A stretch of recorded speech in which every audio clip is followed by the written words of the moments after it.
Ang may pusong agila. Bakit nga ba gusto natin maging agila?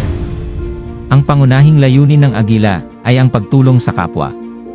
Lahat ng agila ay may matinding pagnanais na tumulong. Ngunit, nakakatulong ang mga ito sapagkat mayroon ng malakas na pagsasamahan, ika nga guiding principle of service through strong brotherhood. Ang pundasyon ng agila ay ang brotherhood, isang matinding pagsasamahan na halos ang turingan na ay magkapamilya sa isang organisasyon, kaya nga ang tawag sa bawat isa ay kuya at ate and bunso. Hindi magkamag-anak ngunit tinuturing na kapatid ang bawat isa, at ito marahil ang dahilan na malalim na pagsasamahan. Maituturing na kapamilya ang isang tao kung mayroong matinding pagkakaibigan. Ang ugat ng pagiging magkaibigan ay dahil may respeto ka sa isang tao, respeto na hindi ipinilit, respetong kusang ibinigay. At dahil dito nagkakaroon ng tiwala.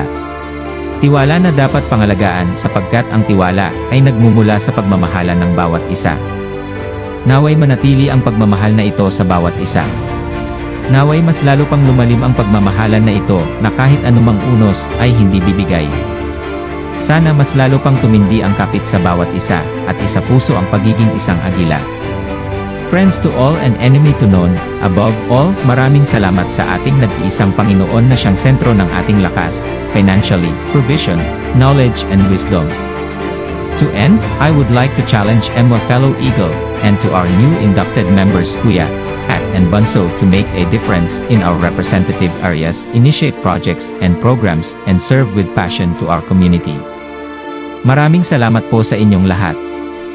God bless, mabuhay ang Agila. Mabuhay ang Saudi Arabia Harmos Eagles Club.